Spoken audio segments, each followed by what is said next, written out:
Hello there, boys and girls. Happy Tuesday and welcome to story time. Oh, hi, Fluffy. You brought a candle to story time today? Oh, Fluffy wants to teach you guys how to make s'mores. I love s'mores. All right, so what's the first step? Oh, yes. First, you're going to want to roast the marshmallow. All right, interesting technique. Nice. Are you done roasting the marshmallow? Not quite.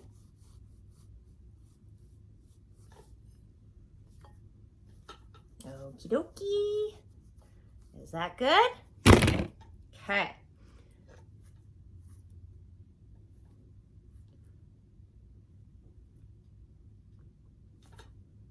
You want a little help? There you go. All right, we'll set that aside.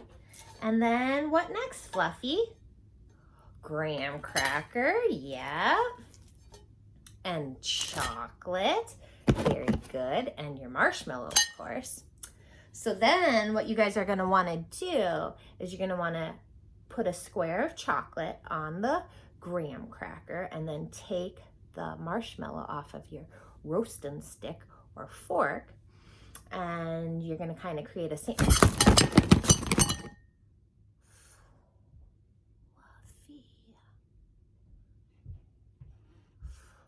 that is not how you make us more. Did you eat the candy bar wrapper?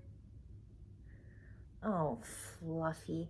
Guys, lesson number 1 when you're making s'mores, you have to be patient and put all the ingredients together. Ay. So you guys, when you make s'mores, take the chocolate out of the wrapper, make a sandwich, and then eat it. We'll try again later. Deal? High five. All right. Bye, Fluffy. What a rascal. Okay, guys. Today, I have 3 stories for you. I have a feeling some of you don't even stick around for the stories because Fluffy is so popular. And maybe it's a bit much with 4. So some days we'll do 4. Other days we'll just do 3 depending on how long the stories are. Okay, so today I have 3. Including some Curious George. Curious George goes camping. You guys remember Willie's cousins, Aiden and Nora, and his Auntie Mel and Uncle Matt? I believe they're camping this week, and I hope they're not going to get rained on. The sky looks a little dark out there, doesn't it? All right, this is George. He was a good little monkey and always very curious. This weekend, George and his friend, the man with the yellow hat, had special plans. They were going camping. At the campsite, the man with the yellow hat unpacked their gear while George looked at all the tents. He saw tents for big families and one just the right size for a puppy. There were even tents on wheels. Would you like to help me put up our tent, George? The man asked.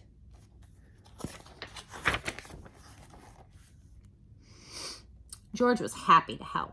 It would not be hard to set up a tent, he thought. But it wasn't easy. George, why don't you fill our bucket with water at the pump, his friend suggested.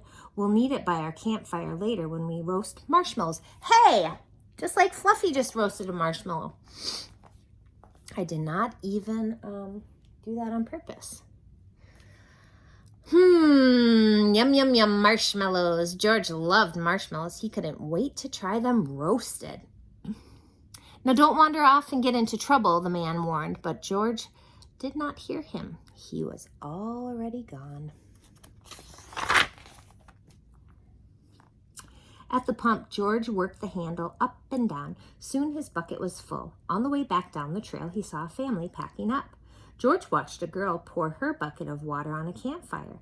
The fire sizzled out. George thought that looked like fun. He poured his bucket of water on the next campfire. "Hey!" yelled a camper. "We weren't finished with that yet." The camper began to chase George, but George didn't mean to cause trouble.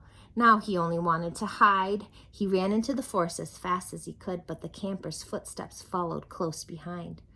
George ran faster and faster. The footsteps came closer and closer until suddenly...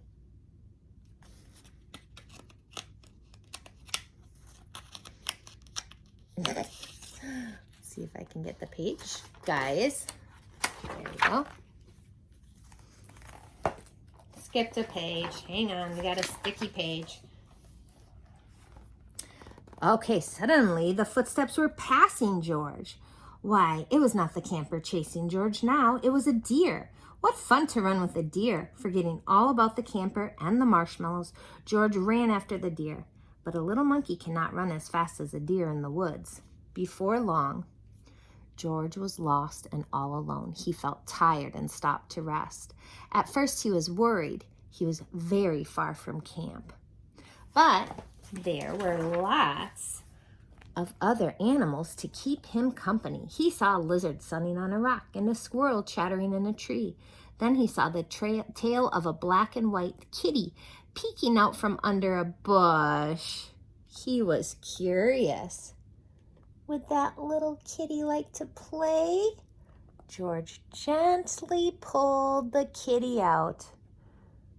You guys, I don't think that is a kitty. But it was not a kitty. It was a skunk, and it was scared. The skunk lifted its tail and sprayed. Whoo! The spray smelled awful.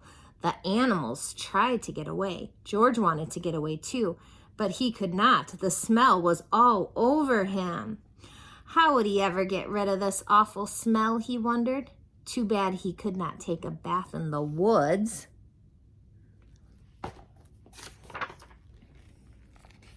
Then George had an idea. He could wash the smell off in the creek.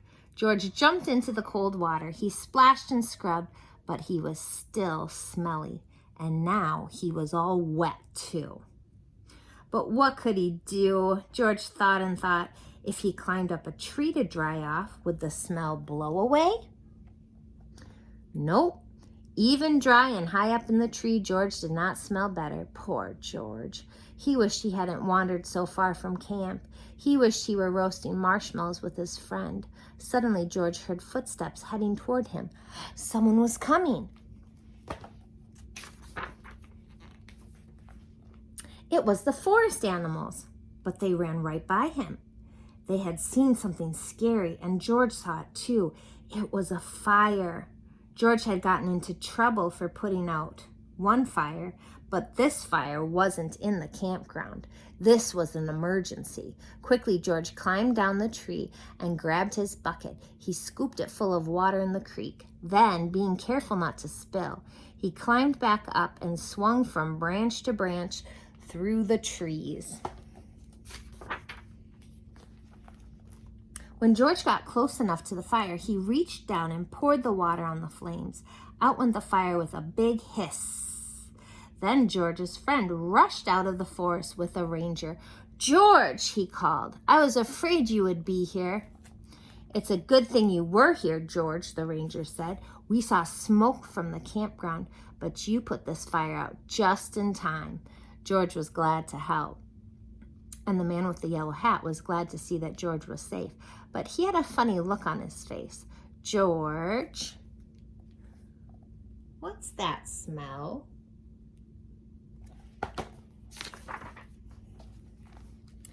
Back at the campsite, George's friend helped him get rid of the awful smell.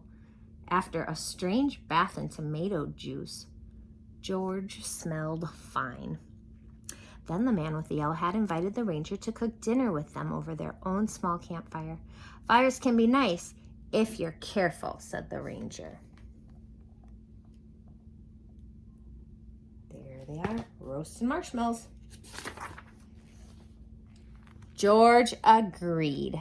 Fires were especially good for roasting marshmallows. Ta-da! The end. Last Stop on Market Street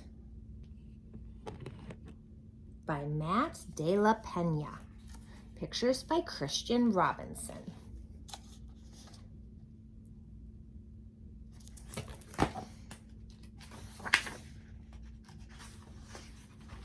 Last Stop on Market Street.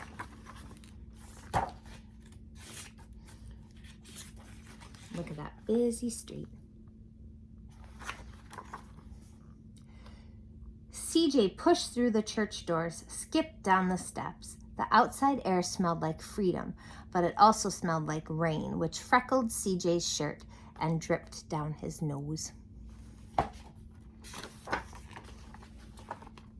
He ducked under his Nana's umbrella, saying, "How come we gotta wait for the bus in all this wet?" "Trees get thirsty too," his Nana told him. "Don't you see that big one drinking through a straw?" CJ looked for a long time, but he never saw a straw. From the bus stop, he watched water pool on flower petals, watched rain patter against the windshield of a nearby car. His friend Colby climbed in, gave CJ a wave, and drove off with his dad. "Nana, how come we don't got a car?"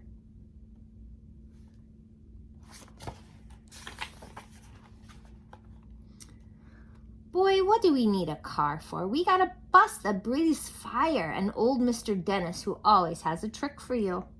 The bus creaked to a stop in front of them. It sighed and sagged, and the doors swung open.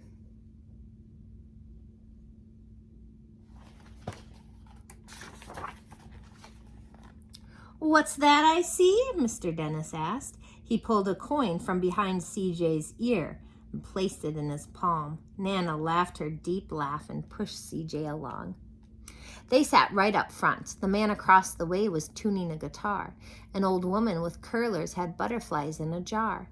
Nana gave everyone a great big smile and a good afternoon. She made sure CJ did the same.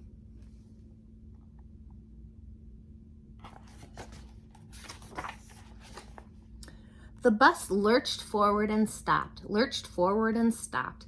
Nana hummed as she knit. "How come we always gotta go here after church?" CJ said. "Miguel and Colby never have to go anywhere." "I feel sorry for those boys," she told him. "They'll never get a chance to meet Bobo or the sunglass man.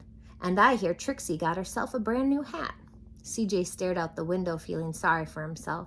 He watched cars zip by on either side, watched a group of boys hop curbs on bikes.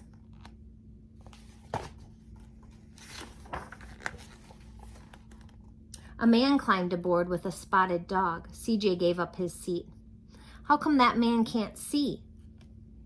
"Boy, what do you know about seeing?" Nana told him. "Some people watch the world with their ears." "That's a fact. Their noses too," the man said, sniffing at the air. "That's a mighty fine perfume you're wearing today, ma'am." Nana squeezed the man's hand and laughed her deep laugh.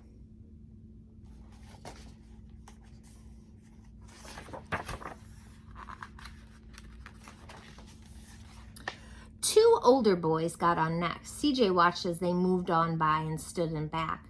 "Sure wish I had one of those," he said. Nana set down her knitting. See, they've got like iPods with little headphones. Nana set down her knitting. "What for? You got the real live thing sitting right across from you. Why don't you ask the man if he'll play us a song?" CJ didn't even have to. The guitar player was already plucking strings and beginning to sing. "To feel the magic of music," the blind man whispered, "I like to close my eyes." Nana closed hers too. So did CJ and the spotted dog.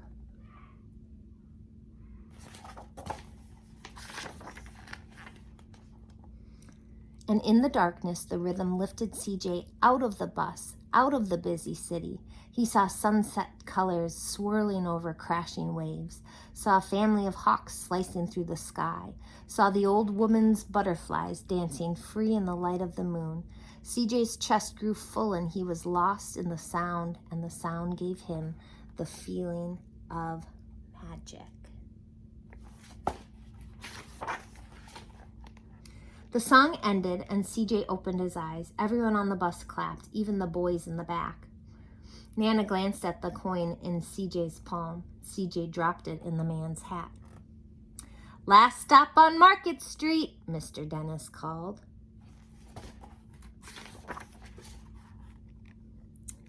CJ looked around as he stepped off the bus. Crumbling sidewalks and broken down doors, graffiti-tagged windows and boarded up stores. He reached for his Nana's hand. "How come it's always so dirty over here?" She smiled and pointed to the sky.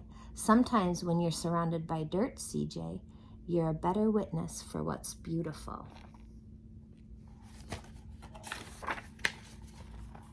CJ saw the perfect rainbow arching over the soup kitchen. He wondered how his Nana always found beautiful where he never even thought to look. He looked all around them again, at the bus rounding the corner out of sight, and the broken street lamps still lit up bright, and the stray cat shadows moving across the wall.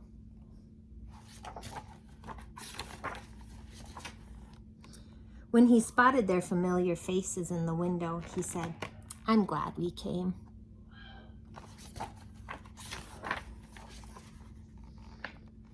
He thought his Nana might laugh her deep laugh, but she didn't. She patted him on the head and told him, "Me too, CJ. Now come on."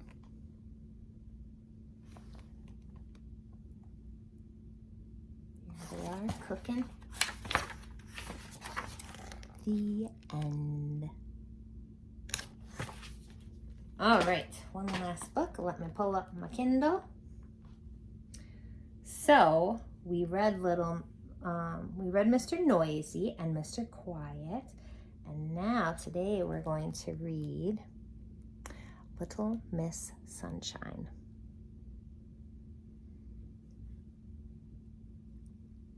Welcome to Miseryland.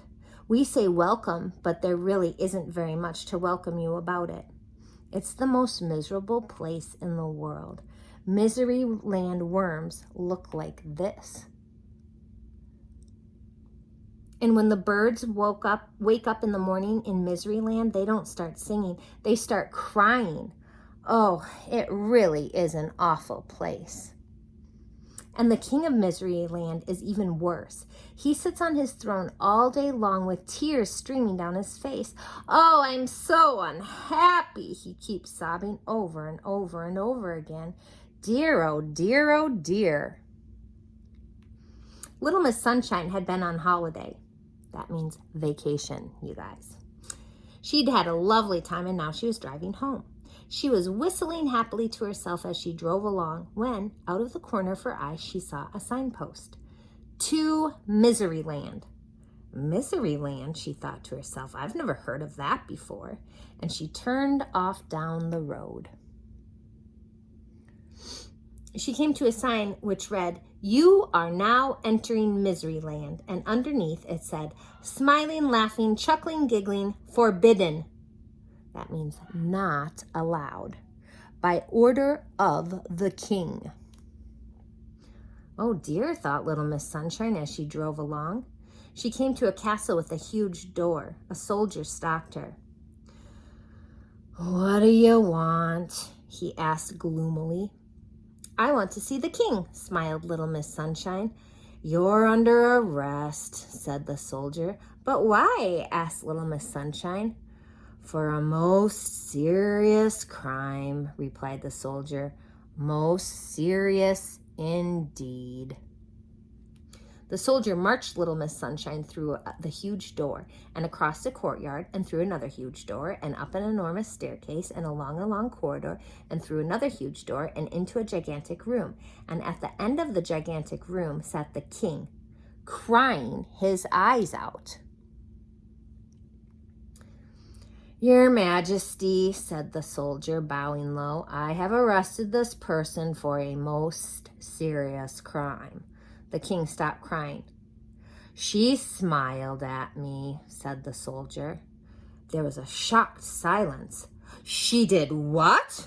Cried the king. She smiled at me, repeated the soldier. But why is smiling not allowed? Laughed little Miss Sunshine. Oh, she laughed at me, cried the king.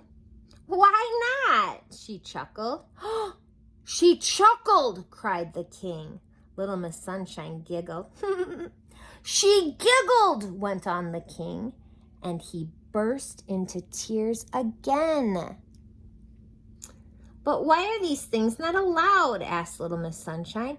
Because this is Misery Land, wept the king.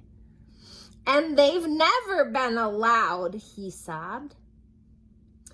Oh, I was so unhappy before you arrived, but now I'm twice as unhappy. Little Miss Sunshine looked at him. But wouldn't you like to be happy, she asked. Of course I would, cried the king. But how can I be? This is Misery Land. Little Miss Sunshine thought, come on, she said. You can't talk to me like that, sobbed the king. Don't be silly, she replied, and led him across the gigantic room and through the huge door and along the long corridor and down the enormous staircase and through the huge door and across the courtyard and through the huge door to her car. Get in, she said. Little Miss Sunshine drove the crying king back to the large notice.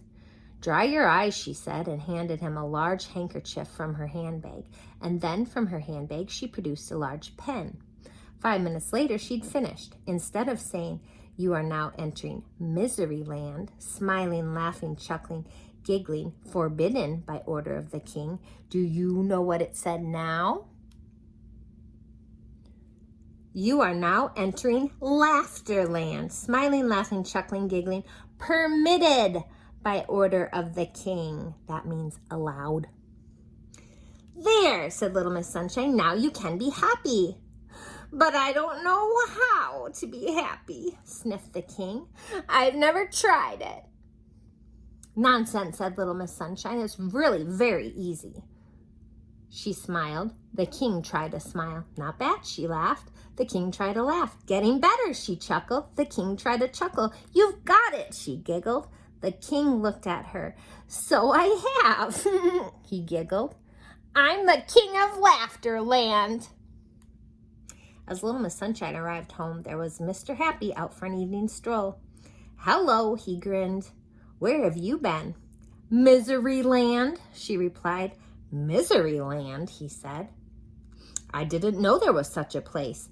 Little Miss Sunshine giggled. Actually, she said, there isn't. The end. All right, boys and girls, I